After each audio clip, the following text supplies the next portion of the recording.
from Relay FM. This is Upgrade, episode 499 for February 12th, 2024. This show is brought to you by Factor, Delete Me, and Nom Nom. My name is Mike Hurley, and I am joined by Jason Snell. Hi, Jason. Hi, Mike Hurley. We're right on the precipice of 500 now. It's amazing. Yep. Amazing. Yep. Amazing. Incredible. It's going to be a big episode next week. Forget about this. No, this episode will be great keep too. listening to this one. Also a big episode today, but it'll be another big episode. Today. In fact, we're just like big episode after big episode this I know. year, We've gone... like. It was real quiet there for a while, and then all of a sudden, bang, zoom, everything's happening. Yep. I have a Snell Talk question for you. It comes from me, and I want to know, Jason, did you enjoy the Super Bowl? You know, the Super Bowl was extremely entertaining. And except, you know, neither team played very well, honestly. Although I think part of that is that the other team was very good. I mean, we have this tendency to focus on like the offenses didn't do a lot, and therefore the teams were disappointing. But I think the truth is that the defenses played really well, and they're both very good teams, and so they struggled, but they also made mistakes. What I liked about the Super Bowl also was that in the end, either team could have won by making one more play. Literally, both teams, if they had lost, would have had a litany of things that if they had just done that one thing differently, they would have won the game. Unfortunately, it was a replay of the Super Bowl 4 years ago, and my beloved 49ers lost. But it's fine. Patrick Mahomes... They called him, I think Tony Romo called him the Michael Jordan of football. I mean, he is kind of that. He's young. He's talented. He's already won 3 Super Bowls. Anyway, a little bit of a bummer because my childhood team lost the Super Bowl. But as I was telling our pal Lex Friedman today, NFL football is probably my third, fourth favorite sport. And so that eases the pain a little bit. You've supported the 49ers, but you never talk about them, so I wasn't sure if you did, actually. No, and I'm somewhat ambivalent about the NFL. I used to be more of a 49ers fan. There were, but I mean, baseball obviously is number one, and then, you know, between soccer and college football, the NFL is in there, but it's probably, you know, third or fourth in my heart. So that makes it a lot easier. When I was younger, it was great because the 49ers won the Super Bowl 5 times. And that was awesome. And they haven't won since. But I'm older and I appreciated all those wins. So it's a lot easier to get over that. Once your team has won, especially in a formative age, it's a lot easier to accept loss after that because you've been there and you've seen it and you've had that life experience. And that's how I felt when the Giants won the World Series. In 2010, they had been my lifelong team and my favorite team and had never won. And that was a magical moment. And, you know, I would love them to do well going forward. I would love the 49ers to do the same. But it's not the same once you've been on the mountaintop. Like, I was thinking how unique yesterday was in the sense that, like, there have been 8 days in my life where my favorite football team is playing in the Super Bowl. And that was one of them. And then I thought, wait a second. A very old Detroit Lions fan and a very old Cleveland Browns fan have never had that experience because they've never been in the Super Bowl at all. So I should, you know what, I got it pretty good. And it was a tight, taut, stressful game. And I made some, I heated up some bagel dogs, like little hot dogs inside bagel wrappers, and we ate those. So, you know, we had a good day. I watched the halftime show. I think Usher was very fun. Did a good job. Okay. Enjoyed that. I'm going to... Upgrade listeners already know that I am an old, but I'm just going to put it out there. I don't know who Usher is. I don't know anything about Usher. I mean, Usher's been around for like 30 years, but... Yeah, so I got the sense very clearly that I think... one of the things about having kids, especially, is that you lose whole periods of time where you're so like. I can't tell you anything about Usher, but I can tell you a lot about the Wiggles. Okay, so, but I'm gonna say this from a position of being a complete Usher, like, no knowledge guy. He's real good. Like, that was a great show. Yeah. Incredibly talented. Really great performance. Loved the many channelings of Michael Jackson as a child of the 80s. I was like, he had a glove on at one point. There were guys dressed as Michael Jackson in his dance group at various points. The guest stars were really great. Alicia Keys, our all Vision Pro users know, our close personal friend Alicia Keys. She came out and killed it. So anyway, yeah, there's a Michael great Jackson documentary about the Wiggles was on Prime Video, so check that out. Michael Jackson was very much an influence for Usher. Usher's first album was in, I think, 94 or something like that. So he's been around for a long time. I was a big fan of 8701, which is one of my favorite. I really liked it. I thought he did a great job. I really enjoyed the show. Yeah. And the Apple Music halftime show, of course. The Apple Music halftime show, and I will also say, as just as a person who loves love and fairy tales, I'm happy that the Chiefs won because I just think it's great. I just love the whole thing, and I know people hate it, and I get it, but I love it. I just love that Taylor was there, and like it's just fun for me. I just think no complaints. Incredible. What a hard time to be for alive. me. I have no hate in my heart for Patrick Mahomes and for the Kelseys and Taylor Swift, obviously. No, none at all. I'm bummed out because the 49ers had many opportunities, like the Chiefs did, to make a decisive move, one thing different, and would have won the game. And in the end, actually, I mean, really, in the end, neither of them did, sort of, until the very, very end. So it was one of those games. So I just have to shrug and say it is a great story. I realize that everybody else in the world was hoping to see Taylor Swift be happy watching the Chiefs win, and that's what happened. Yeah.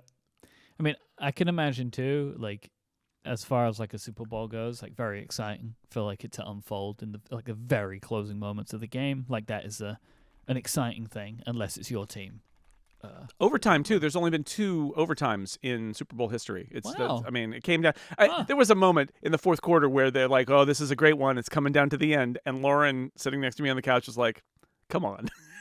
Like, it's not a great one, but it is coming down to the end, so it is dramatic in that way. It was an exciting one, maybe for exciting, that, messy but game. It wasn't. There were like, I mean, look, fumbles and interceptions and dropped punts, and there was it's lots better of than a domination, mistakes. though, right? Like if you're watching the sporting event. Oh, for sure. What you want, if you're CBS and you're selling lots of commercials, especially, is a close game to the end and bonus overtime time for more commercials. Like, great. Like, you absolutely want that, and it is drama. It was very dramatic. Anyway, did I enjoy it? Sure. Am I sad? A little, but that's okay. A couple of items of follow-up. Well, one is a follow-up section inside a follow-up, which we'll get to in a second. Great. But last week we did in Upgrade Plus, we did an extra segment where we put on our Vision Pros and we had a persona call, and our video editor Chip put it into the video version on YouTube. So I'll put a link in the show notes to our full video version of last week's episode. If you're intrigued in seeing what it looks like when me and Jason were talking to each other with our personas in a picture-in-picture. Yeah, we actually have a video of just that segment too. If people want to see that there's a video of just that segment. I would quite like people to click the link for the actual full YouTube public video, though. You see, all right. So it increases the view count and feeds the algorithm. You see, rather than on the unlisted video, which won't help us out. Well, it's listed now with a better title because I think it'll be better for the algorithm. But this is YouTube talk. We don't need to talk about it. Whichever way you do it, did you just click the link and go watch the thing, and that will be fine. Yeah, watch it. Well, I mean, we did. Chip did an amazing job because it is us in the Vision Pro headsets and our personas talking for about 8 minutes, so you can get the full experience of Mike's mouth not opening and the whole thing. Cool. Then that's going to be in the show notes. Go get it. I don't know if you've done it yet, Jason, but it's still unlisted. But the title's good. I relisted it. I don't know what it's. I'll re-undelist it or whatever they do on the YouTubes. This is YouTube. That's YouTube. Everything takes 10 more clicks than the 2 clicks it's supposed to take. I don't want to give away too much about conversations I have with our friend CGP Grey, but I did have a YouTube conversation with CGP Grey. Where I said, are there? I'm going to boil it down to its specifics. I said, are there things we should be thinking about strategically about our videos? And he was like, yes, but don't listen to anybody's advice because it's all wrong. I was like, perfect. Yeah, that sounds about right. I think so. Yeah. All right, DMA Today time. DMA Today. So Jason talking about the DMA. Is this a song that I should know, or is that like an original? Only if you're an American who remembers the ads for USA Today in the 80s on TV. But yeah, anyway, DMA Today. Here we are. Jason created artwork, so if you use a podcast app that shows chapter artwork, you will now see the DMA Today artwork. Enjoy. Essentially, DMA. We made this up last week. Now it's a segment. Yes, and so there's a couple of items of follow-up that I wanted to address that were related to this, and then also a couple more debate items from our listeners. I feel like we're having a slow debate with our audience. So yeah, sort of. This comes from Matt, who says, in your disagreement with Scott's feedback on last week's episode about the burden of a 50-cent core technology fee places on developers, you said that free apps can just remain in the App Store under the current rules. That is true, but only if the apps are a type of app that is allowed in the App Store. Consider emulators, explicitly legal by US law, but banned from the App Store. And Roe also wrote in. I'll say lots of people wrote in a variation of this. Roe added, in particular, open source applications that Apple doesn't want on the platform are effectively prohibited by the proposal. All right. So here's the problem with podcasts is we're not gonna cover every issue every episode. I have talked about emulators and App Store rejection policies on, it's got to be at least a half dozen, if not a dozen episodes of Upgrade. Not going to mention it every time. So you're right. Yes, I can't mention every single issue, but this is absolutely true. One of the whole points of what's going on here, and one of the reasons you might want to be in an external marketplace, is that you're making a product that Apple has decided they don't want on their platform. And therefore, how do you get it out there? I guess if you're using open source code that does not allow you to charge money for it, it's extremely difficult. If the license allows you to do that, then perhaps you could charge $1 or something and do it that way. But yes, absolutely the case that there are apps that I thought I even said last week, open source apps. But anyway, well, look, yes, I'll agree. I don't understand the you haven't talked about it part, because God, we have talked about it so much. But okay, yes, I agree. I don't think anybody said we didn't talk about it, but I guess it's implied. Look, here's the thing. I don't have a lot of sympathy for this argument because they don't exist on the App Store currently. So, right? Like, well, the other context of last week's discussion is we were talking about the challenge for people who are in the App Store with their apps and they're free, and would they go to the marketplace, which is not this scenario. This is a different scenario where you are saying, should I bring my app now inside Apple's official policy here? Because let's be clear, these apps already exist. They just exist through like Alt Store, and they're completely outside of Apple's domain. And this is like they're bringing them into Apple's domain. Would they do that? But the conversation last week was mostly about people who have free apps on the App Store. Would they enter into this system? And that's, you know, it's a different This doesn't seem difficult to me, right? Like, if you're an open source app, go on the App Store as it is currently. You're not going to make any money, so what's the problem? No problem to you. Right? If you're an open source app or an emulator or whatever, and you're not accepted onto the App Store, well, you're currently not on the App Store anyway, so nothing's changed for you. If you want to be, well, you have to charge. And, you know, I'm sure you can work it out, right? Like, maybe the open source apps could come together into some kind of store, and like there's like a fee for all of these apps, but it's a non-profit organization. You know, like, there are ways around it. Like, my point is, like, if an app currently doesn't exist on the App Store, this hasn't changed that, because they still don't exist before or after. Like, in theory, there's now a path for these apps, but there's a fee for it. And I understand that might be inelegant, it might be difficult, potentially impossible, but it hasn't. It's like Schrodinger's App Store, right? Like, they don't currently exist on the App Store, so nothing's changed. There is now a path in which they could, but that doesn't, in my eyes, really affect anything. I don't know. I feel like all I'm doing is creating more fodder for next week's DMA Today. It's fine. I just I do think that there is a scenario that is going to be potentially an issue here where it's open source apps that are prohibited by the license to charge, who essentially can't be more than at 1 million. Although I wonder, is there a feature of a sideloading, an alternative app marketplace of like, we'll warn you when you get near a million and you can just cut it off, turn it off at that point. I know what you're saying about that, but like those apps don't exist right now, so like nothing's changed. So we don't know. It hasn't changed. It hasn't changed. This is like a new question. One of the things that we felt was a positive of having alternative app marketplaces or sideloading was going to be that the idea that I can develop an app and know that it will come out because Apple can't say no. I can put it somewhere else.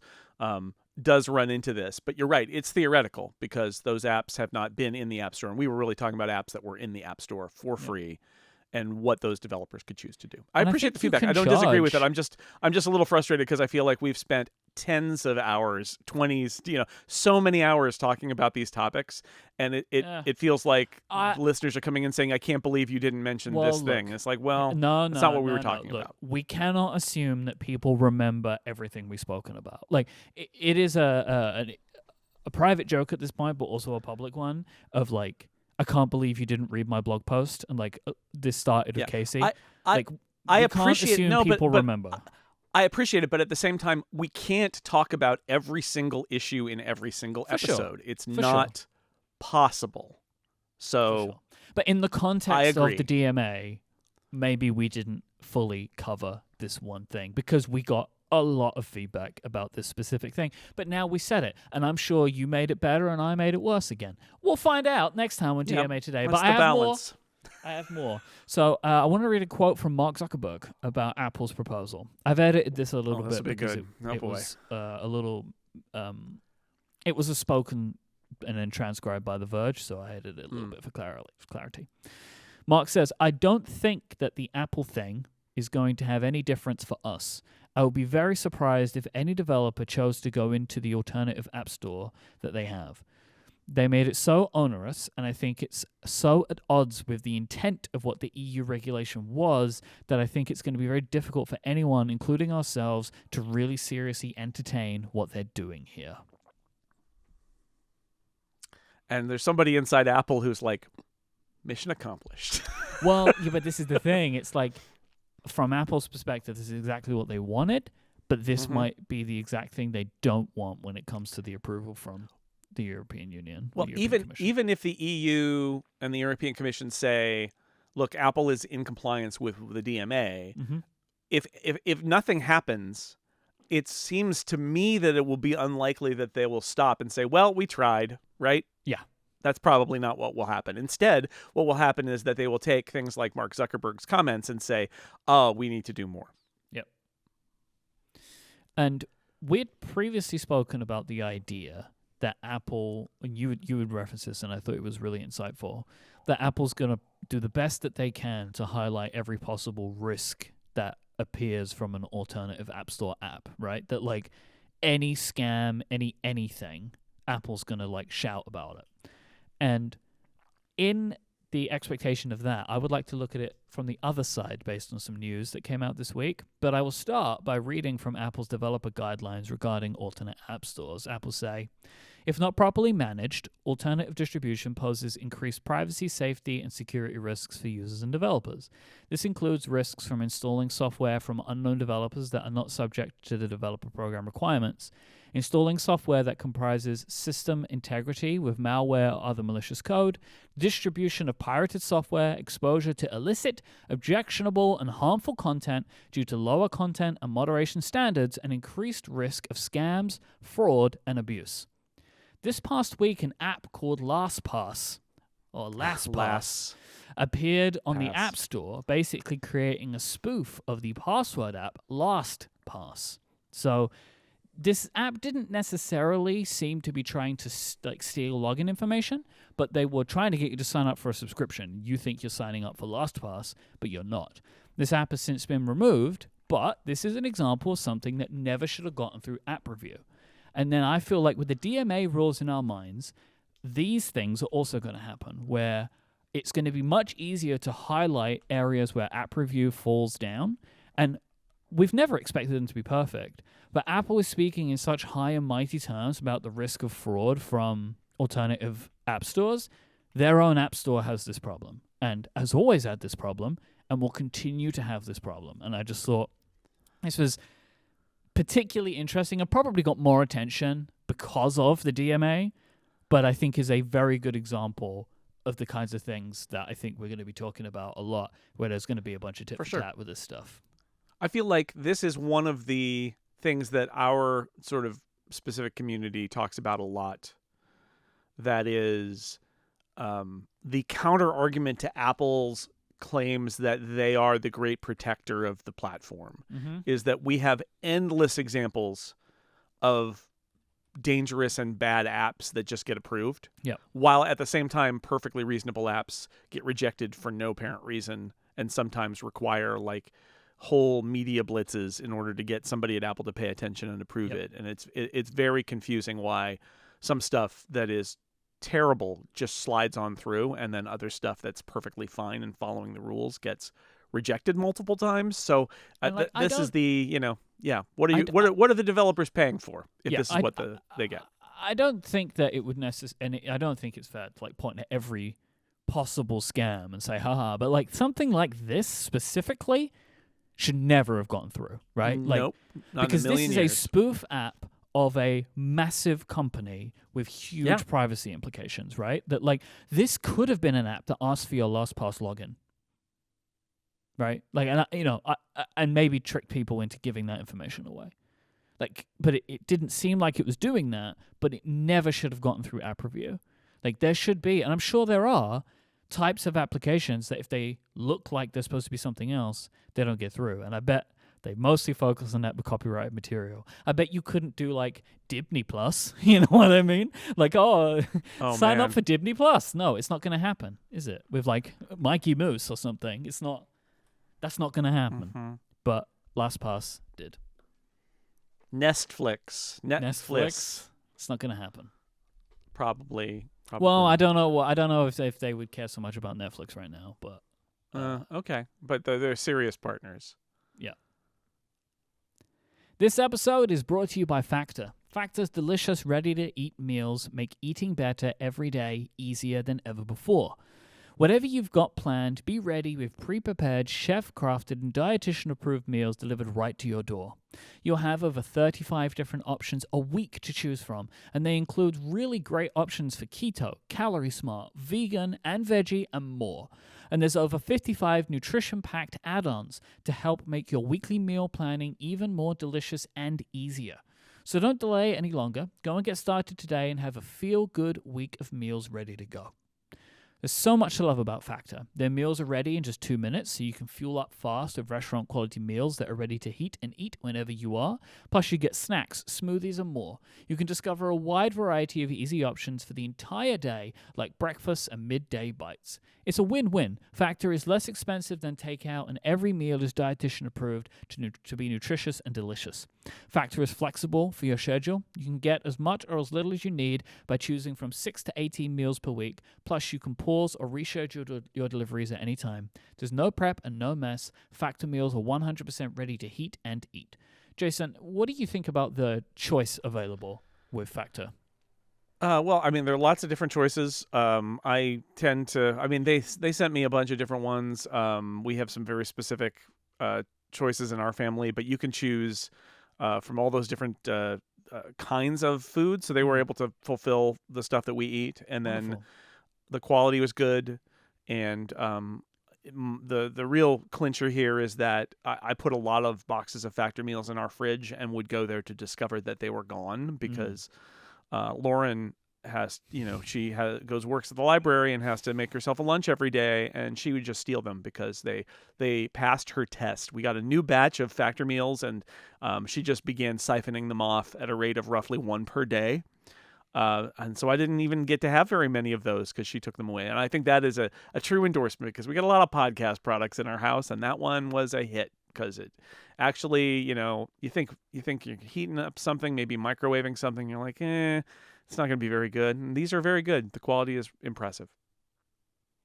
So go and check it out for yourself right now. Go to factormeals.com/upgrade50 and use the code upgrade50 for 50% off. That is upgrade50 at factormeals.com/upgrade50 to get yourself 50% off. Our thanks to Factor for their support of this show and all of Relay FM.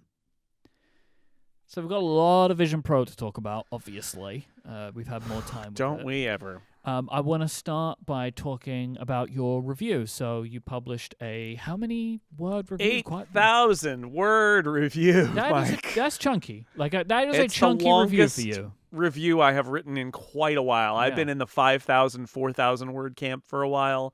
And Stephen Hackett then did this shortly thereafter. And it's that thing where you're writing and you're like, oh, I'm 3,000 words in and there's no end in sight. And it ended up at about 8,000 words. Yeah. Which isn't a surprise to me because, like, you know, I've recorded many episodes of podcasts about the Vision Pro now. We did I was really happy with the episode of Cortex that we did, which I'll put in the show notes too. Can't wait to listen. We're doing this. And, like, I still, like, I was using it today, obviously, and I'm still finding out things that I like and dislike about it, right? Like, it's still happening. Like, I'm still forming opinions about this. Well, that's the other thing about doing this is I end up saying to myself, I need to finish, right? Like, I need to get it out there, and I could have written 20,000 words, right? But then the review wouldn't be out there for ages.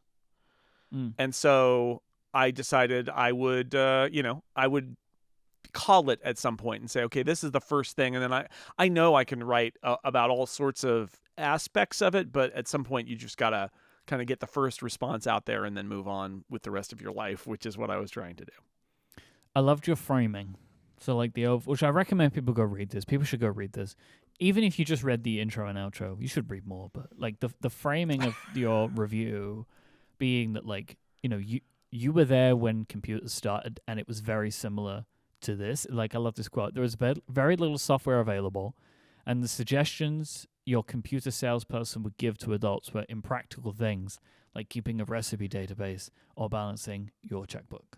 Like, these were the kinds of things that were happening when people were getting Macs for the first time and stuff like that. And it's before that. It's Apple IIs and Commodore PETs and TRS-80s in the very, very, very early. And it extended for a while, but especially in that earliest of personal computer time, it was clear it's like, got to get a computer. We got to get them in schools, get them for home if you can afford it. They were very expensive. $5,000-$6,000 in today's dollars for a personal computer, and it didn't do anything.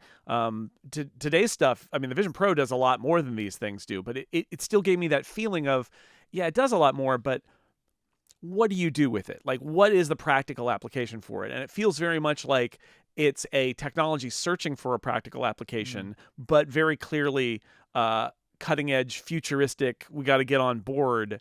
That's the vibe that this really reminded me of, which is we don't know quite what it's for yet. We're trying, we're throwing a bunch of things out there that may be things that you could do to apply this to your life. They're not that practical, but still it's cutting edge and it's the future, and you should probably pay attention to it. That I get the same feeling from this as I do from that era when I was a little kid. And, you know, like, I think it's relative too, right? Because we were talking about this many months ago about the table stakes for the Vision Pro, right? Like, the base stuff that a computer of any kind needs now, they had to build, which they did. But then we're building from the table stakes. Like, all right, it does all the stuff a computer should do, but what do you use it for? And, like, so the question is still the same, even though the Vision Pro is more capable than an Apple II was. Like, what it can, like, just do straight out of the box. Right. Obviously, it's much more capable, and there's software for it, which was one of the issues with the early personal computers, is that there wasn't a lot of software available. But the use case, searching for a use case, is the thing that is similar. Absolutely. Yep. You say in your review, this is the most impressive piece of hardware I've ever seen. Of Apple hardware. Yeah. It is. I mean, if you take the light seal off and you just kind of hold the thing, like, those displays are incredible and they're so tiny. And the thing, I know we talk about how heavy it is and all, but, like, the core unit of it is so small, and it's this glass aluminum thing. I mean, they put a lot of work into it. It's a very impressive. It's all packed in there. Again, I feel like there's two things you can say. You can be appreciative of what it is and how it was built and how cutting edge it is, and you don't have to believe it, right? You don't have to believe in it to appreciate those things. And so that's what I was trying to say is this is let's stop and appreciate it for a minute, and then we'll talk about whether it's implausible, impractical, what's going on with it. But clearly, this is not Apple doing a half-hearted job. This is full-throated Apple trying its best to make a cutting-edge product, and I love to see it. Love to see that. One of the things I've actually been pretty surprised about is it has become pop culture-ified in the past week quite quickly. Like, lots of celebrities are wearing them and producing social media content wearing them. Sure. But not as a joke. Right? Like, I think it has become a little bit of a status object. I think similar to how the Apple Watch did at first, even though people were statusifying with the gold one. But I think it's the look of the hardware has allowed for that, right? It looks expensive, as well as the fact that it is expensive. And I think that leans itself into a certain type of person online, the type of person who've been using it, right? Like, that it seems to be popping up all over the place for me at the moment anyway. Yeah. How did you write this review? Did you write it using the Vision Pro? I wrote it almost entirely in the Vision Pro using a Magic Keyboard. I wrote part of it in OneWriter, which is my iPad app of choice for writing and is available as a compatible app. Okay. I wrote about the first half of it in that. And then after I gave some feedback to Simon, the developer of Runestone, a text editor that is out for Vision Pro, about this challenge I was seeing where whenever I tried to type, it made the window wide, even though the text was narrow. And he and I talked about that a little bit. And then all of a sudden there was an update. It wasn't even a test flight build. There was just an update that fixed that issue. And I switched over, and then I used Runestone to write the rest of it. And Runestone doesn't have like all the features that I want that OneWriter has, but it's good. It's a good solid markdown text editor. And it gave me the experience of writing, not just writing on the Vision Pro, but writing on the Vision Pro in an iPad app and then in a Vision Pro native app, and the difference there, which was kind of interesting. The iPad app, all the targets are smaller, but at the same time, it was a familiar app. It was a full-featured familiar app. It's set up to sync to Dropbox, and Runestone syncs with iCloud, so I kept having to like copy my review back and forth. This turned out to be good because at the end of the process, I was just I had OneWriter open, and I did something with my hands, and it interpreted it as a swipe all the way to the left to delete the file. Okay. That's yeah, problematic. it was a Dropbox. I was able to undelete it, and I did have a copy somewhere else, but I had that thought of like, well, this isn't great, right? And I think that's a good example of things that iPad app developers might not anticipate about how easy it might be to, for example, just delete a file with a swipe gesture, because the swipe gesture is no longer quite as explicit. It can be done really, really accidentally. And, undo on a Vision Pro doesn't seem to exist, or at least is not that common. Anyway, the actual act of writing was pretty good. I started writing and I wrote a little bit in BBEdit in a Mac, but the truth is that the text clarity is greater. I mean, it's fine in the Mac, but it is nicer. The text is nicer in Vision Pro in an iPad app, and even nicer, honestly, in a visionOS app. I did a lot of it with, I was sitting on my couch for a lot of it with just the keyboard in my lap. I had environments on for some of it. I had environments not on for some of it. I had this thing where, especially when I let my dog outside, I would dial in the environment enough so that when I was staring straight ahead, I was seeing the environment, but if I looked off to the right to the doors in our living room to see if the dog was out there or whatever, I could see whether the dog was out there or whatever. And that was good. I wrote some of it at my dining room table with just Magic Keyboard and a Magic Trackpad in front of me, no monitor, right? But using the Vision Pro, and that worked fine as well. So I can say authoritatively that one can write an 8,000 word review in the Vision Pro. That is absolutely true. Would it be my choice to always do that for everything I write? I don't know. Yeah. Probably not, but maybe. I do a lot of those sort of like, I'm going to go write in a different environment things. Like, I don't write as much at my desk as you would think. I do a lot of, I'm going to go write in the other room now that I've got Studio B, or write at the bar on an iPad, or in the summertime, right in the backyard. And I do that, and I used to do it at cafes. I do that to get out of my usual workspace and like shift gears. Well, now you could just go to a different to the moon environment and sit at the same desk, and maybe sit in a more comfortable place, because ergonomically there are more places that I could sit and work and have a screen in front of me, like on the couch, when I could do that with a laptop in my lap. But like, one of the reasons I'm sitting at the bar is that I've got an iPad in a stand, and that is where I do that, and that's fine. But also, this might be a little more flexible ergonomically. So I don't know. I'm open to the idea of using this for writing, but I definitely did it for this review. I felt that was important, and I think it was. I wanted to touch on a couple of things that you said there. So like obviously the Mac display, the Mac virtual display is not as clear, but it's clear, but it's just a little fuzzy. It reminds me of like if you use a non-Retina display with your Mac, right? Right. Or like a non-Retina resolution display of your Mac is what it looks like. Yes. Everything is perfectly readable. It's just not crisp. No, I did the thing where I actually sized it for the size of my studio display and placed it right where my studio display was. Yeah. And that allowed me to say, oh, don't do this, right? Like, if you've got a studio display, you should use the studio display.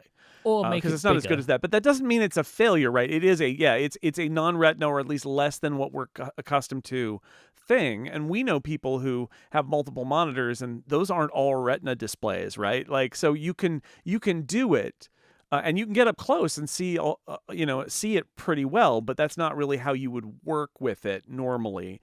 You would, from a normal working distance, it's lower resolution. It's perfectly usable, but it's not that high resolution that we're used to. This will be more useful, I think, if they add multiple display support for Mac mode at some point, because then you could really emulate I've got two slightly less than Retina resolution monitors in a side-by-side or an up and down configuration. I know that people love that. I don't do that, but I know people do love that. That would be nice. I mean, so today I did all of my show prep using my Vision Pro, sitting in front of my studio display, and because I wanted to see what that would be like, and it was, for me, just a truly fantastic experience. So I had the Mac, which is where I had that as like the main screen in the middle. I had Google Docs in there because it's way better on the Mac, because Google it's just not good in a web browser. It will be better when they have an app, which I'm confident they will at some point. And I had like all these windows around me, right? Like the visionOS app. So I felt like I had multiple monitors going on. Yes. Because I could have all of my chat windows, Slack. Yeah. I had messages over on my right. I had Slack over on my left. Yeah. Music up top. And I just had the Mac in the middle, and it was where I was doing a bunch of stuff. I was reading your article in Safari visionOS Safari, because it was nicer to read. But then at one point, the copy-paste stopped working between my two devices. But I really enjoyed that today, and I don't know what to do about that in a way, because as soon as I took it off and looked at my display, it's like, oh, that is nicer. But now I feel kind of like hamstrung by not having all of these other windows around me. Like, that can be huge, and I love being in the environment because it's nicer than looking at the white wall behind my desk. So it was I've got to try and contend with this a little bit, because and I could feel it when I was reading your review. You're talking about you make a bunch of references to, and I found them enjoyable, about the idea of like, this is going to restart the iPad versus Mac war, right? Yep. The iPad wars. Yeah. Because it's like, oh, there's going to be people that are going to be trying to like force some stuff and Yeah. and like I maybe mean, I jump through some didn't hoops. mention Federico by name, but like obviously I think it's going to happen with him. But in general, like remember we had the iPad wars where it was like, oh, I can do work on an iPad. I'm going to force it. I'm going to push this. I'm going to explore this, which I love that because it's really, hey, here's a new computing platform. Let's see what it can do. Let's take it out for a spin.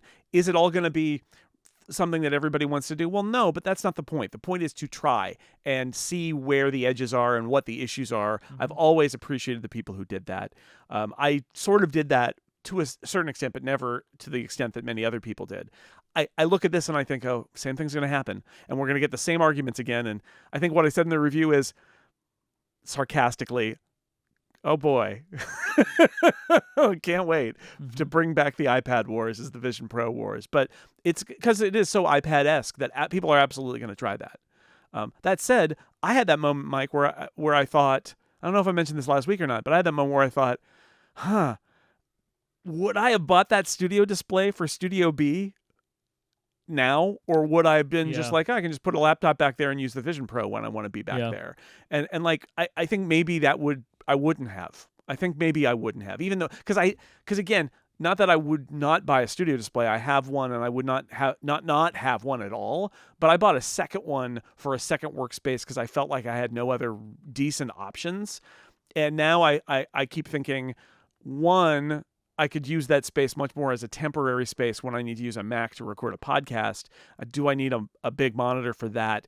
And do I even need to work there at all? I can work kind of anywhere with a Vision Pro and a MacBook Air. So I don't know, but it's certainly a different set of circumstances.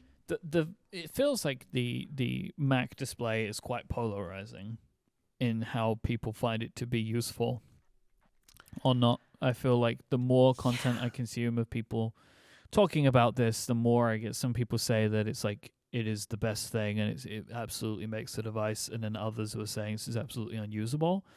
And it's very interesting to me to hear the polarizing of it. But I'm not really sure what's causing it with people. I don't get it. We'll talk about this later, but I do think that part of this is actually ergonomic related, because some of the takes that I've heard about Mac mode, I can't square it with reality. And that's the problem. Everybody's welcome to their own opinion, but I hear descriptions of things like the Mac mode as being like really substandard and blurry and artifacty and all these things. It's like, I have a Vision Pro and eyeballs, and I don't see it. I do not see it, which leads me to believe that this is not necessarily an opinion, but instead might have something to do with somebody having a vision issue or a light seal issue or something that is not, because I do not see it. I don't understand anybody who would say that it's unusable. I think that there's a really good debate to be had about, since it is lower resolution, what is it good for? But I think it is good if you are traveling with a laptop and want a big screen. And then not only is it a big screen, but it's a big screen where some of the apps you might have open there, you can now open in visionOS and keep your big screen in the center for the very Mac-y stuff you need. I think it's kind of great. I think it's one of the banner features of the product. I'm not going to go so far as to say you should never buy a monitor again, because having, gone back and forth, like Retina monitor that's real, it's 27 inches, that's right in front of your face, is pretty nice. I'm also a little bit baffled. And again, I don't know whether this counts as ergonomics or not, but I've also heard some people who are well, yeah, the problem with the visionOS is the field of view. And so like you have to turn your head to see stuff. And I think, don't people, I mean, if you have two monitors, you have to turn your head then. You can't, Are people staring forward and then using their eyes and going side to side and keeping their head locked? I mean, in the human real world, you also move your head around in order to look at windows if you've got a very large display. It's one of the reasons I don't have a very large display, is that it sometimes seems like it's just way over there, really far away. And one of the nice things about visionOS is I can arbitrarily move those windows around to anywhere I want so that I can look at them. Instead of having a monitor that is fixed and on a stand or something. So I don't know. I am on the pro Mac virtual display side. not like 100% over there, but I admit to being baffled by some of the negativity about it. I think there's a bit debate to be had about when it's good to be used and when it's not, but it's pretty solid in my experience. I was impressed with it. I think the variance of opinions on all things Vision Pro related is fascinating to me. I feel like there is a lot of conversation about things people feel they do and don't do. Like, I've heard a bunch of people now talk about doing things on a Mac when they're not looking at them. And I don't think that's real. Yeah. Or maybe this is so different to me. Well, Yeah. I've heard this multiple places on multiple podcasts. John Syracuse was talking about it. I've heard lots of people talk about this now of like, oh, I'm always doing things on my Mac without looking at them. And I'm just not sure that I don't understand how that's possible.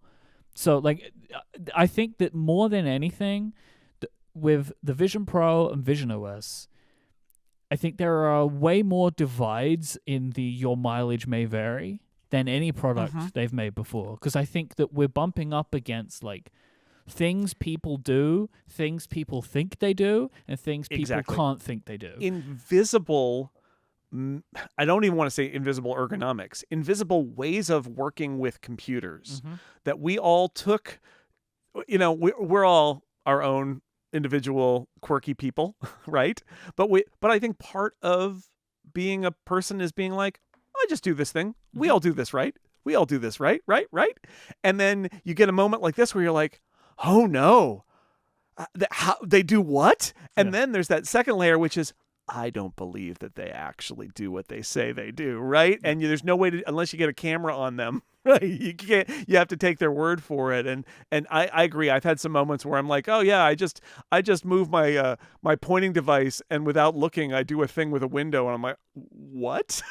I don't understand that. But okay, like, all right, I guess that's your thing. I also was a little baffled by some of the criticism that I've heard about selecting windows in visionOS. Now, the criticism that multiple windows in front of one another on the z-axis is bad, I agree with. It's if you get a window trapped behind another window and you're like, oh my God, and you can't toggle, you can't command tab, you can't command tilde, you've got to like take your window and move it out of the way, and then get that other window and move it away, and then move your other window back, and I hate it. Absolutely the case. However, I had great success in if I have a window sticking out, you know, of another window behind it, being able to look at the back window and tap, and then it comes forward. I have 100%. I didn't have any trouble with done that. This constantly. Like, it to me feels just like the Mac, right? That like, if there's a window in front of the other window, I just click the other window and it comes forward. And I've done this. The windows on top of each other, you can see the corner of the other one. You tap it and you can bring it forward. If it's a little, I mean, the difference is the precision, right? Like if it's really close, it's not great. And I'm actually a little surprised that they aren't doing something with visionOS that they do on the iPad now, where if a window is entirely behind another window, they slide it a little bit so it's poking out enough for you to be able to select it, which is a great user interface thing. I think I kind of like that it doesn't do that. That it just leaves it there. I mean, just maybe it would be an option. Full control of the placement of all my windows. That's one of the things I love about visionOS. I get that. My only hesitation is sometimes, due to nothing you want, a window is completely behind another window, and probably I didn't want to put it there. But and in it's that lost. scenario, I know this is going to make in that scenario, what is the problem? That a window that I want to grab is invisible because it's hidden behind another window. Yeah. And for me to get it, I need to move a window and then move another window, you can also and maybe launch move it again, another window back. and it just brings it to the front. I mean, right. And I'm not saying that's ideal, but I'm saying like it's a thing you can do, right? You can ask your assistant, or you can bring up the thing and just launch it again.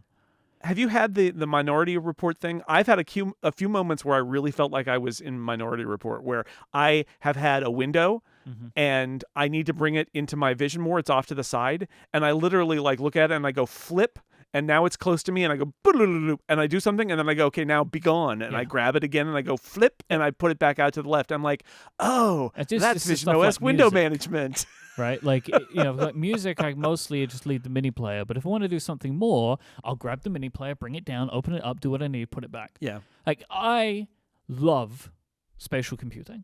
Like, I love this idea of I'm sitting on my desk and I have all of these windows around me.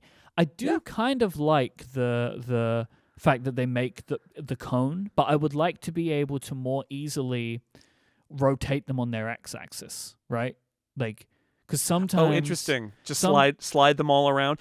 This gets to something that I think is on my wish list of visionOS 2, which is just I feel like there needs to be more window management scaffolding. It's like I understand it's a 1.0, and I say that in the article. It's like I get it, it's a 1.0, but clearly one of the places window management scaffolding, right? Like it just doesn't exist really on visionOS because it doesn't really exist on iPadOS and iOS, with the exception of Stage Manager, this is not that.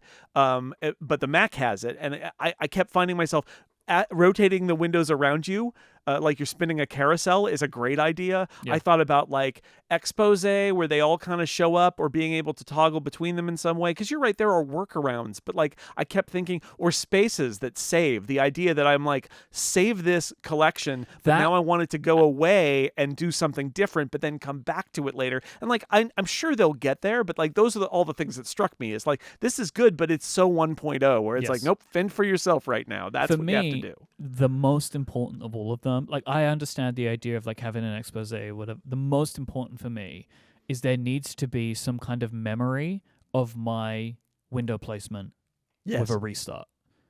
Yes. Because for sure. This 100%. Thing, the standby battery is bad. Like it's bad. If you do not have it plugged in, it will be dead tomorrow. I've experienced that multiple times. And so then all of my window management from the previous day is blown away. And like what I ideally want is it to work like a Mac that doesn't use Stage Manager. Because Stage Manager, by the way, every time you reset, it just blasts all your stages into infinity. And you have to reset them all up again. But Macs without Stage Manager, I can't believe that happens, by the way, considering this feature exists. If you don't use Stage Manager, that your Mac remembers where your window placement is. But that's what I want visionOS to do, that when I restart, it does that. Otherwise, give me some kind of shortcut placement or something, that I can say open them and put them here and put them there or whatever. Yeah. I made a shortcut, by the way. This is hilarious. Like, I just want to see what happens, right? Because you can make shortcuts to open apps, right? Yeah. I made a simple shortcut that opened 3 apps because I thought what I could do is I could run a shortcut. It opens my 5 apps and I just move them, right? So it's like less buttons. Sure. So it had 3 actions. It was open Safari, open Todoist, open Notes. What happened was it opened Safari, then it opened Notes, but Safari was gone. So like it was just opening one app at a time, but like resetting everything. It was very weird. If anybody's had better luck with shortcuts for this than me, let me know. I don't know what happened. But it was like it just removed all of like the other app. It was very peculiar. Yeah.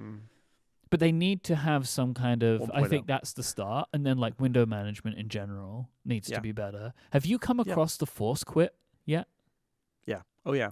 What a wild thing that is there. I don't remember how I got it. I think if you press and hold a button, I think it might, I don't know which it is, you get a little force quit menu, which is, of all of the things to have, that is hilarious to me, that force quit is there, right? Like, iPadOS doesn't have force quit. Now, you have multitasking, where you can swipe them away, but it is very interesting to me that, like, they chose to have a force quit menu buried within visionOS. It's kind of incredible, really. Yeah, it's a Mac-like kind of thing. Yeah, you press and hold both buttons down and the force quit comes up. I love it. I think it's hilarious. Yeah, get rid of that. So going back to your review, were there any apps for you, I would say actually during the review process, that were missing? Like, did you have any issues with, like there was an app that you needed or wanted for the writing of it? I think Discord was the one that I actually check in on regularly, that really I had use the Mac to use. I mean, I guess I could log in Safari, but I did not want to do that. It's in compatibility mode, though. Is it? Yes. I didn't see it there when I was working on it. Yeah, I have You it. have it? Mhm. Okay. All right. No, I mean, the truth is, most of the apps that I needed were there, that I use are there. And again, iPad compatibility mode was helpful. So, speaking of iPad compatibility mode, I'll just say it here because it's in the review. I feel like the iPad apps are maybe scaled a little too small, maybe. Yes. But I feel like the visionOS apps are too big. I feel like they're not quite dense enough. And I know this is a real intangible thing, and I get why they're so big. But I have a moment where sometimes I'm working with both iPad apps and visionOS apps, and the iPad apps are like, here's all this content in a little tiny box. And the visionOS apps are, here's a little bit of content in an enormous box. And I think, and this, it's related to other window management issues that we should, or app window management topics that we should talk about. Like, I want to minimize things. Right? So many of these visionOS apps are so huge that I can't keep them open all the time, but I don't really want to close them, and I don't have a thing to do. And like apps with mini players are great, like music, and I was using Long Play, which has a MIDI player, so great. And I had that moment where I'm like, oh, I've got Fantastical open. It's great. It's enormous. And I can't shrink it down very much. There isn't a small version of Fantastical. I've already complained to them about the fact that I want to reduce it down. I want to be able to reduce it down to the sidebar. Yeah. Right? But like, what I really want is not just for them to invent a mini player. I want Apple to say, here is a way you can have your app minimize. Yeah. And if you want to show something that is widget-like, you can do that. And otherwise, we'll show like an icon. And then when you tap on it, it springs back out. And that's just not there. Again, it's 1.0. I get it. But like, I kept having those moments because these visionOS apps are beautiful, but they are huge. Yeah. And the iPad apps are more compact. And I'm not saying that the iPad apps are the right size. I'm saying that I appreciated their compactness when compared to visionOS apps, which to me seem to be huge. And one way you could fix that is to scale everything down a little bit. Another way that would help would be to have a little more of an affordance to pop them into mini player mode quickly when you don't need them at that moment. And then when you tap on them, they spring back out. And that is another window management thing that needs to happen down the road.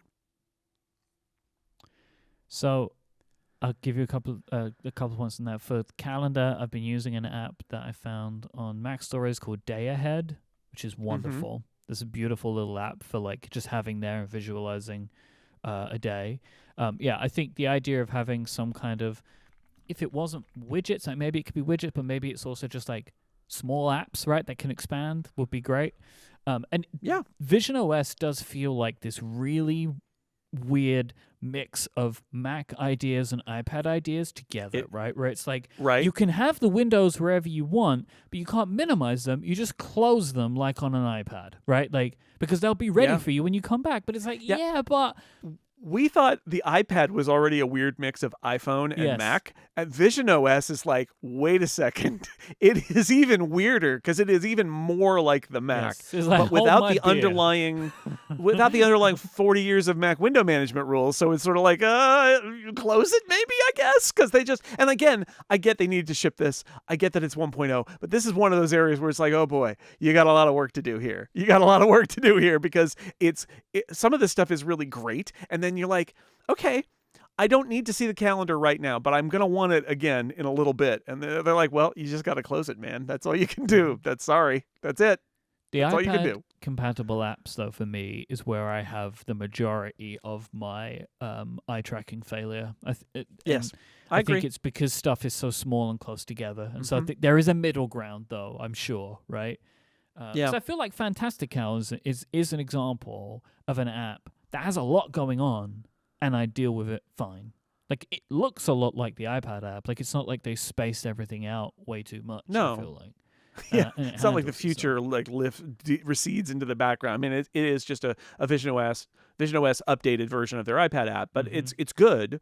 It just seems, it's big, and I don't want to keep it open all the time, and I don't really want to. I guess I could hide it behind other windows or whatever. Yep. But you're right. The touch targets, I guess they're eye targets, right? But they're the scaling of the iPad app. Like I said, I appreciate the density, but it is where most of my failures happen. I'll also say I think it varies from app to app, because like apps that are super iPad apps that are super optimized for the pointer, for hover and pointer support, are way better on visionOS, right? Ones that always give you feedback wherever you're looking, which is the equivalent of hovering an Apple Pencil, right? This is one of those cases where Apple is recycling all these things as they move their platforms forward. So they did the pointer support, that is also the hover support for the pencil, and it's now the hover support for gaze in visionOS.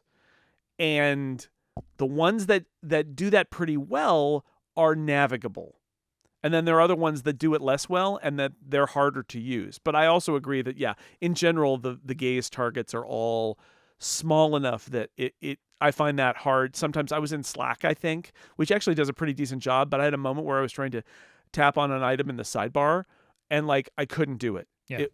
It was either the one below it or the one above it, and I couldn't get it to look at the one until I grabbed the window, moved it over, made it bigger, stared at it for a little while. It knows what it did, and then it finally selected. And that's a sign. I do really appreciate, by the way, iPad compatibility mode. I didn't mention this before. Has rotation support. So there's a little icon in some apps that support rotation in the upper right that you can tap, and it goes from portrait to landscape and back again. And so when I wrote all those words in OneWriter, I was using it in vertical orientation. So I had a big sheet of paper in front of me, and that was really great, actually. But I mean, the iPad compatible apps, I guess what I would say, I don't know what you think about it. Like, there are issues, but they're usable, and I'm really glad they're there. This episode is brought to you by Delete Me. Everybody wants to keep their personal information private, right? Like, that's kind of the point of it. So it's uncomfortable to think about the fact that there are data brokers out there who make their business selling the data, the personal data of individuals, especially if they're selling yours.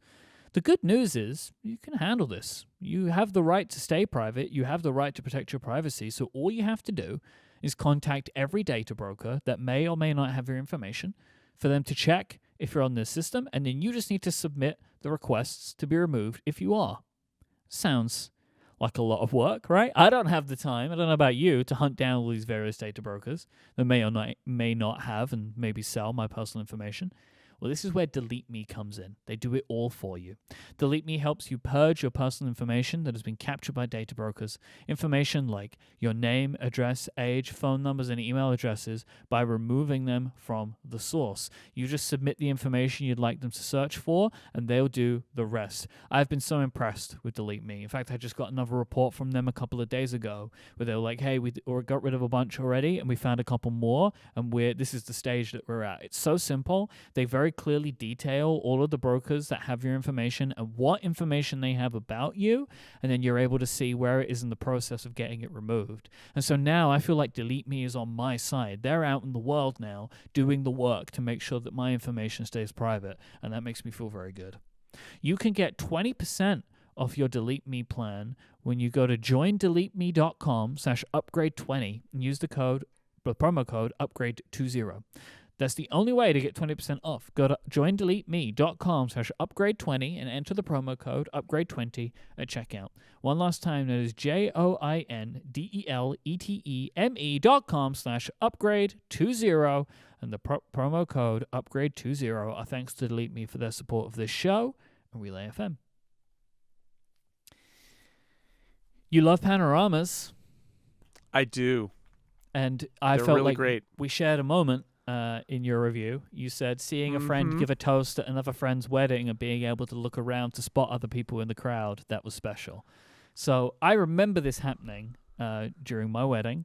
I think Stephen was giving a toast, my toast. He was. And I saw Jason stand up and walk and take a panorama. And I thought to myself, oh, that's good. I would quite like that. And you sent it to me, and I have that panorama. And I've looked at it multiple times. And you sent it to me again recently with a second that I didn't have. Actually, you took two.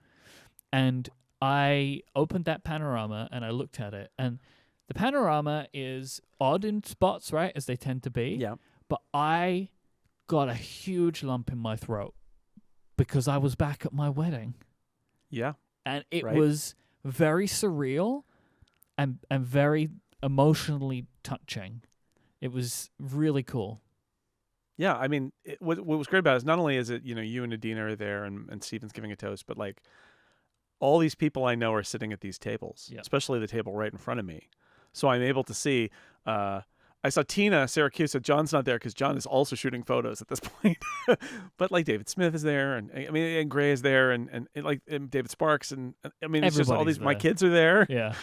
Right. That will And- probably be Oh. the biggest assembly of Relay FM hosts ever, I think, which is very nice to me. Yeah, it's a fun thing, and this is the thing.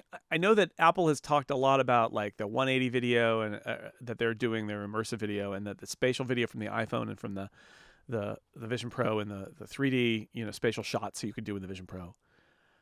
But the panorama, if you get a good panorama, it really is spectacular. And I have been shooting panoramas before there was digital photography. I was shooting panoramas when you had to have special software to stitch the panoramas together, and then eventually, like Photoshop, added it, and then eventually your phones just had a panorama mode, and boy, wasn't that nice. But I've been doing it for a very long time,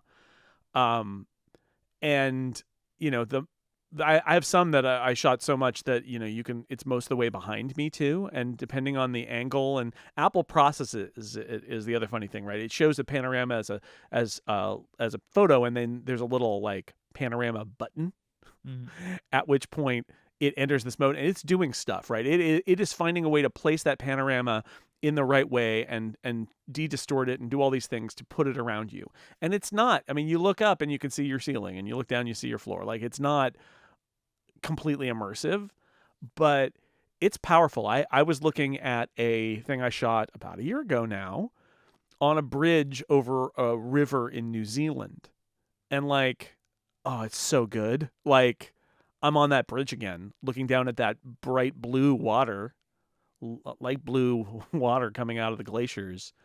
And it really, I mean, it's not the same as like, oh, now you're it's like a memory because it's a 3D video. It's not quite the same as that, but it's pretty great. I mean, it is pretty great. Not enough reason to buy this like on its own, but like I think an underappreciated thing that it can do. And then of course my thoughts immediately went to, well, you can't make panoramas into environments because they're not as immersive as that. But I started to think, one, I feel like there's going to be, I wonder if there will be options down the road to build a more immersive environment from panoramas or from panorama mode, right? Like iOS might get a thing where you shoot more of it all the way around and it creates an environment that you can use, not animated, not with sound, but like an environment you might be able to inhabit in the Vision Pro, either to work or just to be in. I wonder about that. And I also wonder about generative AI and if they might actually be able to do stuff where you can take a panorama and then fill it with generative AI, because it's like probably mostly like sky and stuff. And maybe it fuzzes out at the edges and then goes to nothing or goes to just sort of a harmonious color. But like, not only would that be nice to look at, but I do wonder if it, like some of these shots, these panorama shots, I could work in that panorama if it was just a little bit more. So I don't know. I think they're great. I do. You're right. I do love panoramas. They're really good. And I have them. Mike, in 1997, when my parents sold the house I grew up in, I shot panoramas of every room in the house and many things outside. And I made a QuickTime VR of it back in the day. And now I got to get those files out, and I have them all on a film camera, by the way. Shot it on a film camera, so I've got the scans, and I can rebuild those. And those are gonna. You talk about having that house burned down. Like, I talk about having memories, and being able to be present in a memory. I can't wait to be able to do that.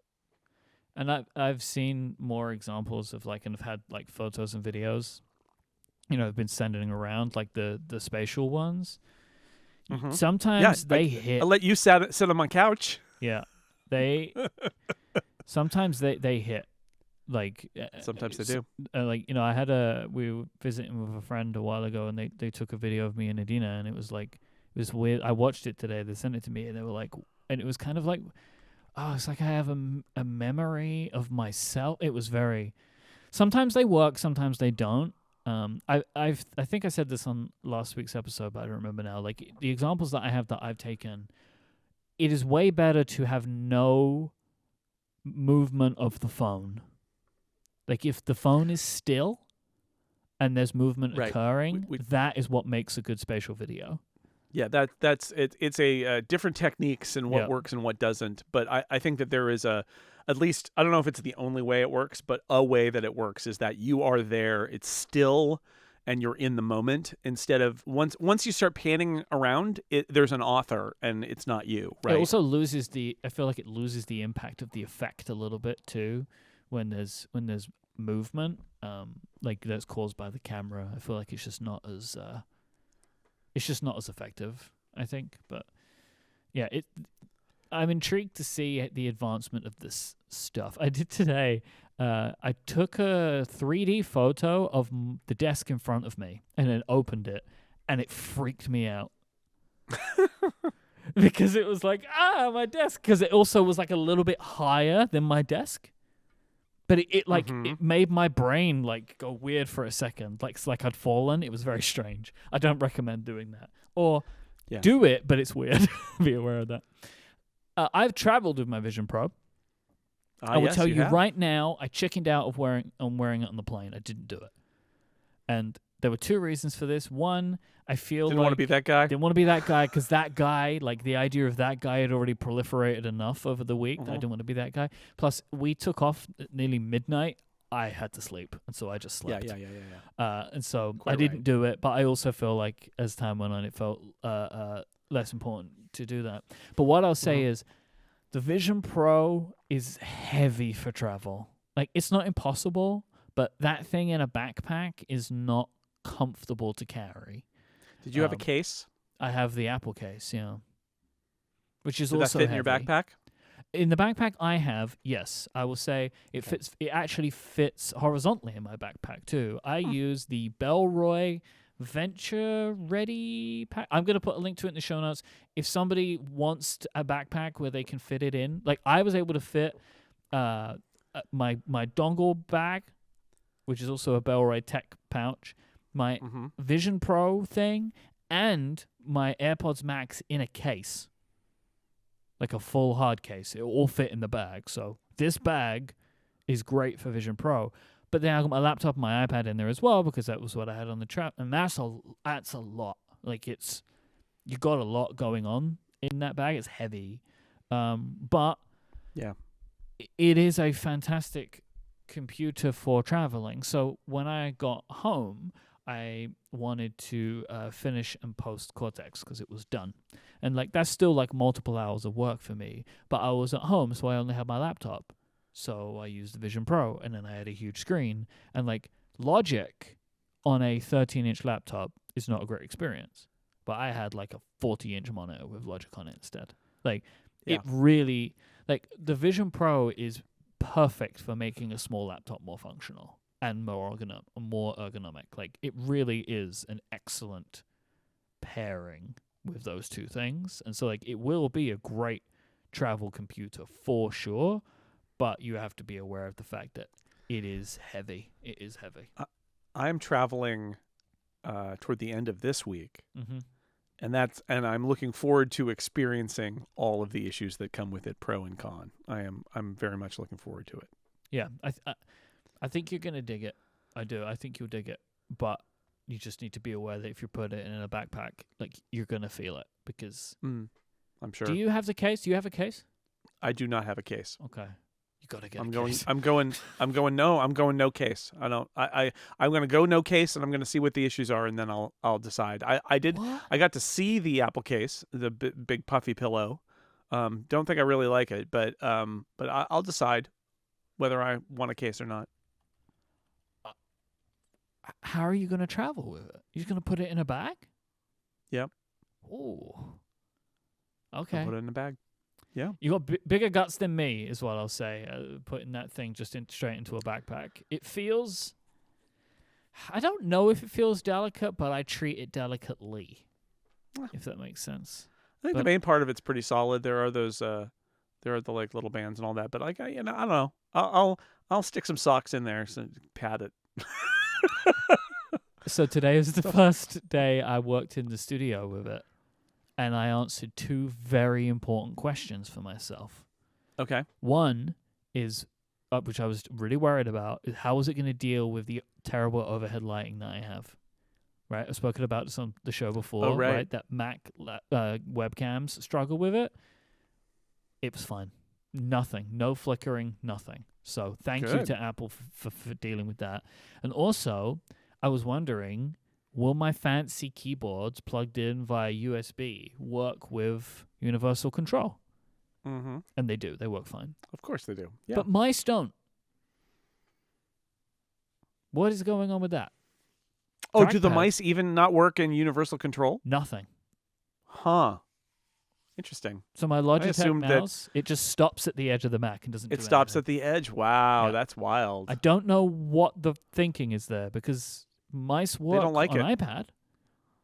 Yeah, they don't like it. They think mice are afraid of Vision Pros. Mm-hmm. I guess. So that was very, very strange to me, but I was super happy that I care more about the keyboard, because I use a mouse and a trackpad at my desk.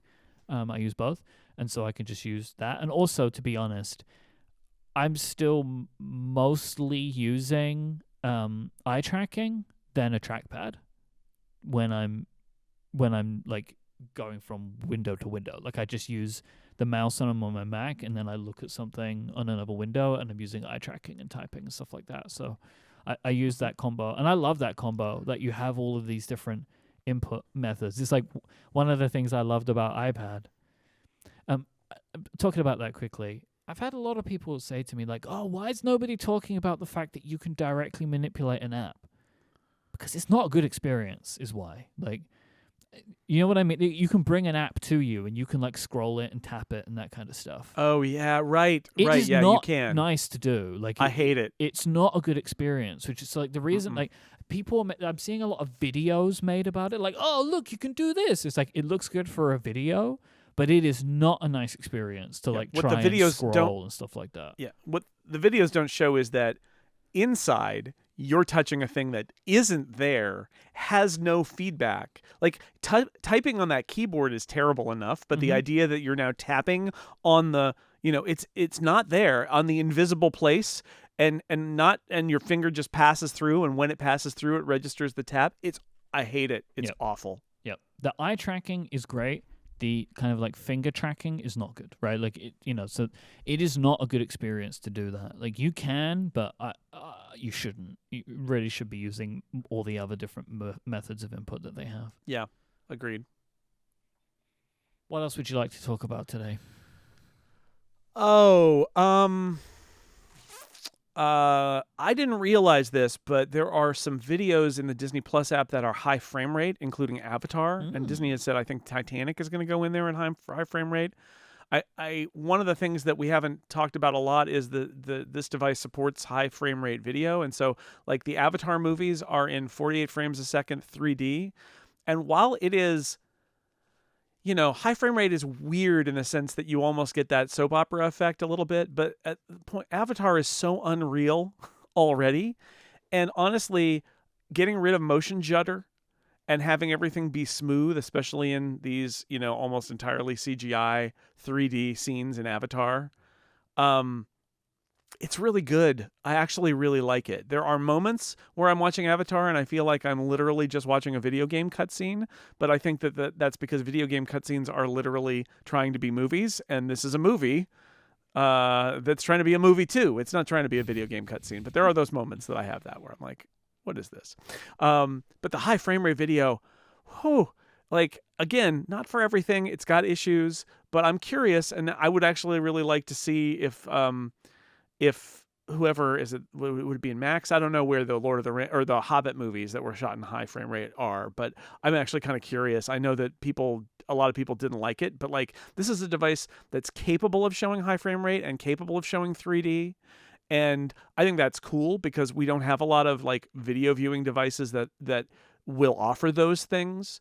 So anyway, I just wanted to mention that it's actually in like I think a Disney press release that they have these movies that are going to be in high frame rate. That's cool.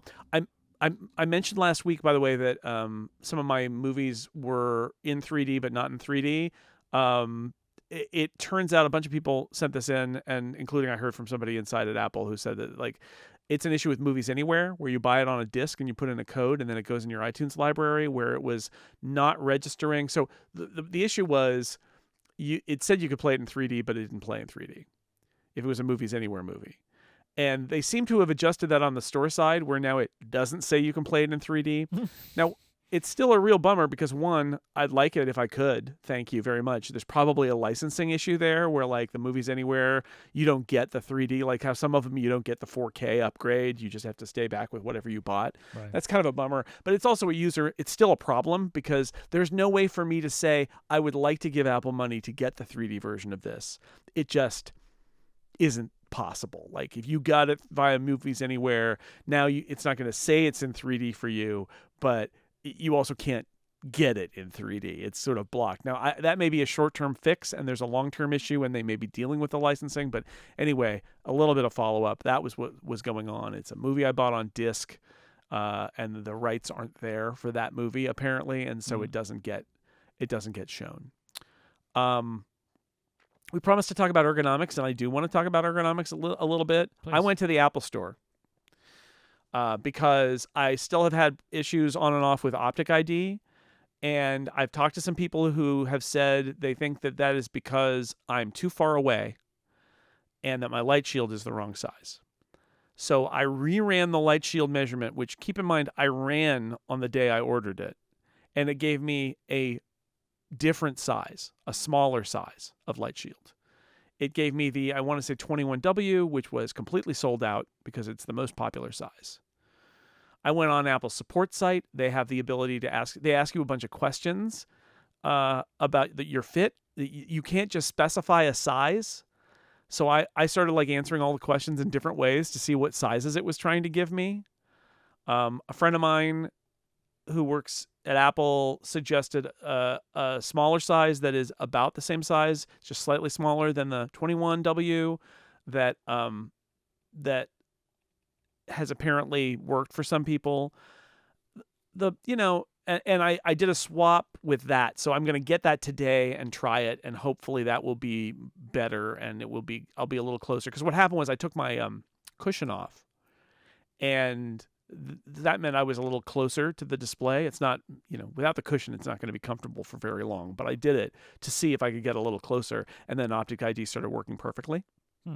I thought, oh, okay. So that was the main issue for why you wanted to change was because of Optic ID. It wasn't that you weren't finding it uncomfortable. I had people say that one of the reasons you can really improve your field of view a bit if you're closer, obviously, which does make sense.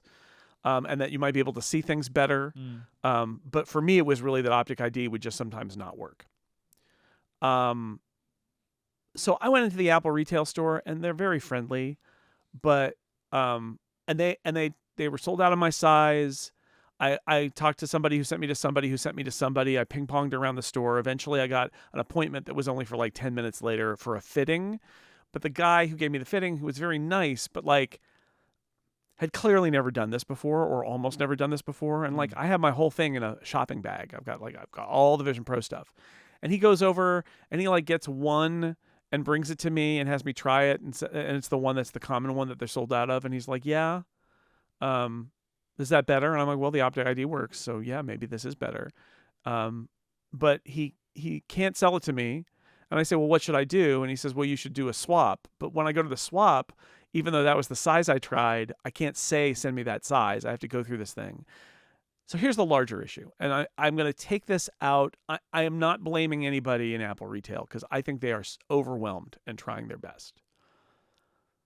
But I've also heard like other people talking about this who are describing things that I have not seen. Here is my gut feeling. I think there is an enormous ergonomics problem with Vision Pro fitting. And what Apple needs is to train their retail people well about walking through different sizes, about not just scanning with the app, but walking through different sizes, figuring out the right ones. And from my perspective in my store, it felt like they were really not experienced in doing that. And what we know from a lot of reports from a lot of places is that the emphasis that Apple placed on training for Vision Pro in Apple retail was on the marketing experience of the walkthrough.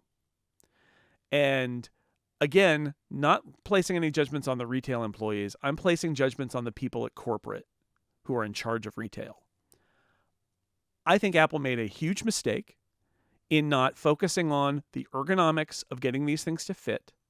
It smells to me like somebody said, "Oh, we wrote a thing in the app that scans your face and gives you the right size, and it'll solve it." But I can tell you from my personal experience that it gave me different sizes at different times.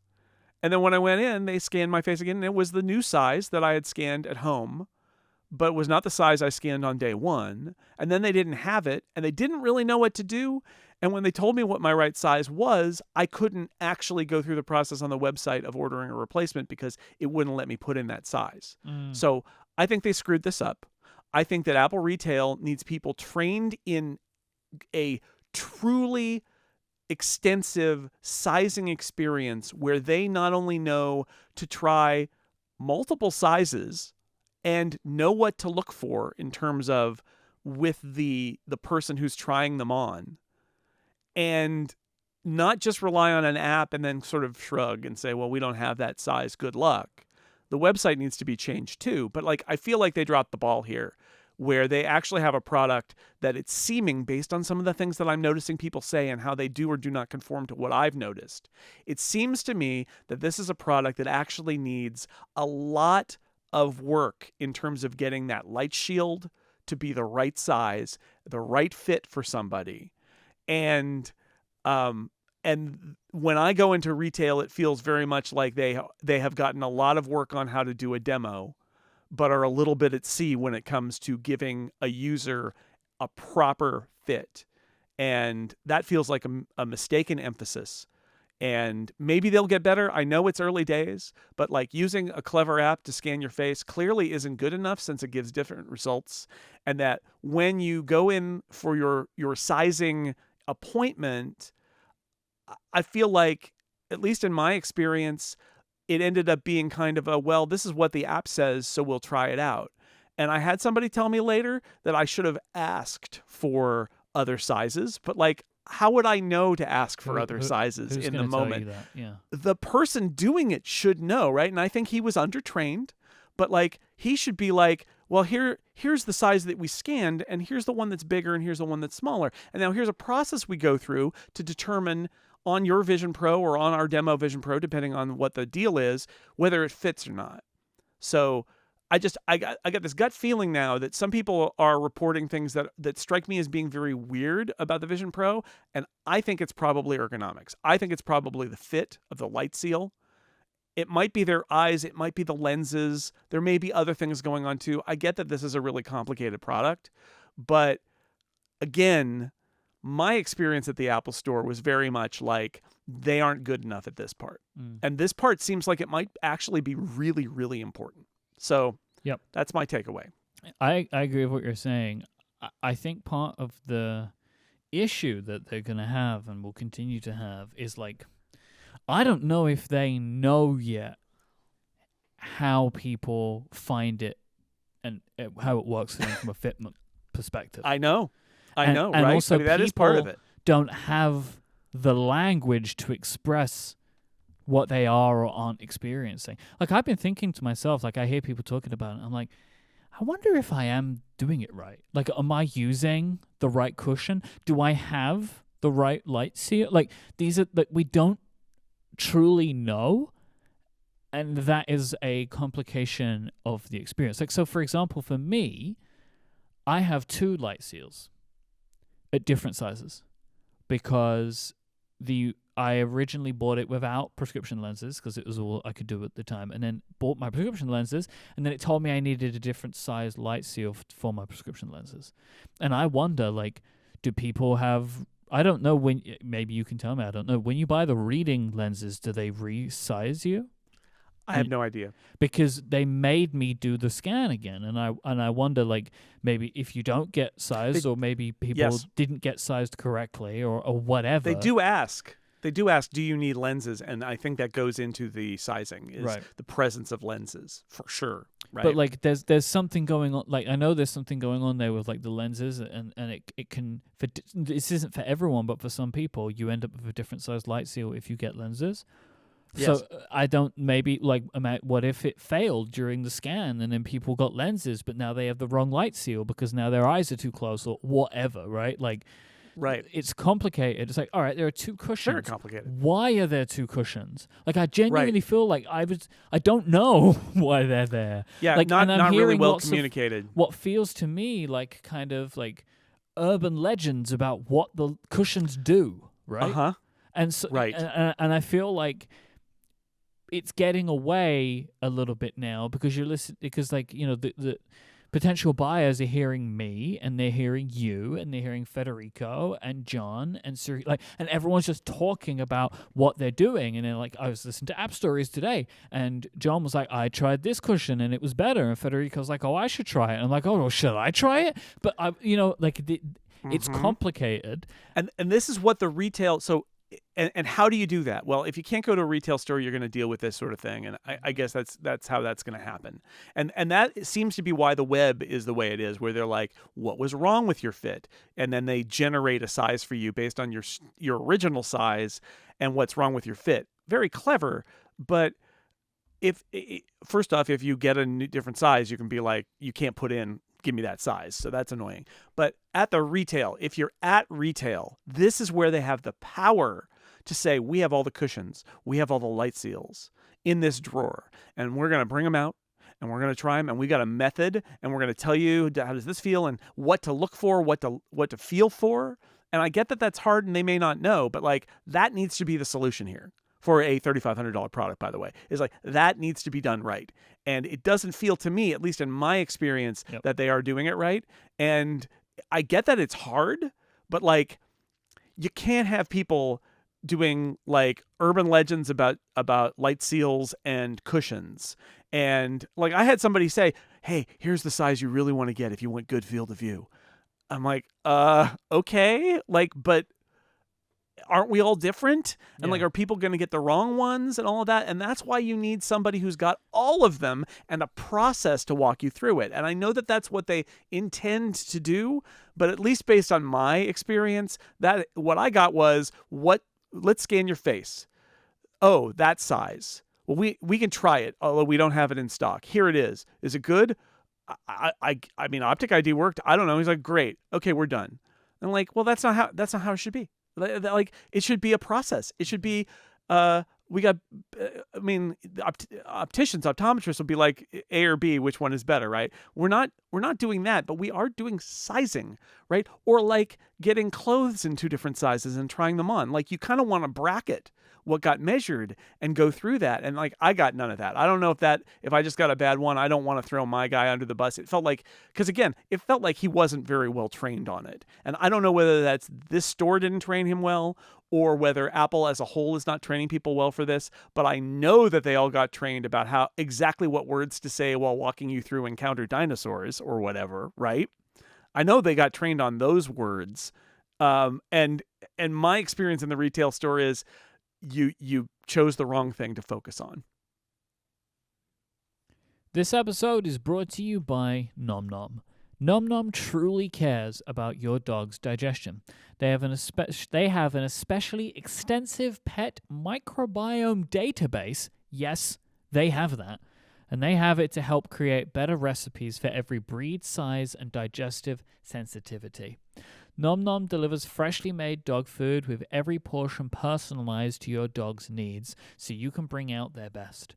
And it's all made with real wholesome ingredients that you can see and recognize without additives, or fillers that contribute to bloating and low energy. That's because Nom Nom uses the latest science and insights to make real, good food for dogs. Their nutrient-packed recipes are designed by board-certified veterinary nutritionists, freshly made and shipped free to your door. Jason, tell me a little bit about, as a dog owner of a lovely dog, the importance of like the real food part. Yeah, she's right here. Well, my dog in particular, her story is that she was found on the street by animal control and as a puppy and was malnourished. So we try to give her good food. And the food that Nom Nom provides, it's little frozen packets, and you can thaw them, and they are real. It's made with real food, right? Like, it's recognizable food. They have the ingredients right on the label. Mm-hmm. It's food that humans could also eat. It's all recognizable. Some combination of meat and veggies and starches, and she loves it. And I love that I am giving her some real food because I know that she comes from a place of having not eaten properly, and I think it's going to be tiny for her whole life because she did not get good nutrition when she was a puppy. That's cute. That's a cute story, though, right? Like, it's kind of like now you're able to give her what she deserves. Oh, yeah, and she wants it. Trust me. She's like very much, hey, it's somewhere vaguely near 5 o'clock. Feed me now. That we enter the feed me era about an hour before I actually feed her. So she wants it. But it's the most exciting 3 minutes of the day is when Maisie gobbles down all of her dog food. Nom Nom have already delivered over 40 million meals to good dogs like yours, inspiring millions of clean bowls and tail wags.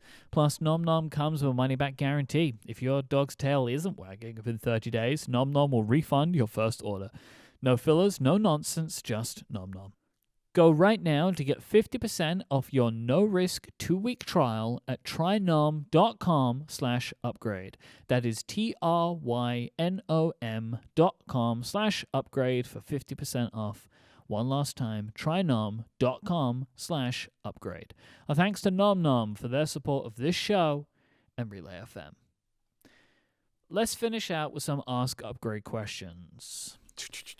We got lots and lots of Vision Pro Ask Upgrade questions, and I encourage people to keep sending them in. We won't get to them all today, but we will get to them, so please keep sending them in. Dylan writes in to say, and this is actually, I wanted to do this one first because it follows on from what we were just talking about. Are you having any lens glare inside of your Apple Vision Pro? This happens for me during high contrast movie scenes or when viewing any bright content against dark environments. These moments make the viewing experience look smudged and lower the device's overall immersion. Apple Vision Pro is a brilliant device, but this drawback is unfortunate given the price point. I am wondering if my Zeiss lenses have anything to do with it. I mean, I have absolutely seen the lens glare. Yep. I only really notice it in very dark environments where there's a very bright image in the center. Mm-hmm. So basically that's, movies in a dark environment. And it's absolutely there. It's like a lens flare. It happens at the sort of toward the bottom, and it is a bit distracting. And it's kind of a bummer. I mean, my answer is use a different environment, but if you want to be in the dark movie theater and have that kind of feel, it's there. I'm wearing Zeiss lenses, absolutely. I don't know whether it magnifies it or not, but it's definitely a real thing. Because this is funny because today I was having the same lens glare issues with all the lights on in my studio, just sitting and doing work. So this is one of the things. What's causing it? I don't know. Right? Is it reflection? Is it light coming in? Like, this is like another of these things where I feel like I'm, again, like everything we've been talking about today, hearing completely different examples and reasons and possible theories about something that we just don't understand yet. But yes, there is some glare.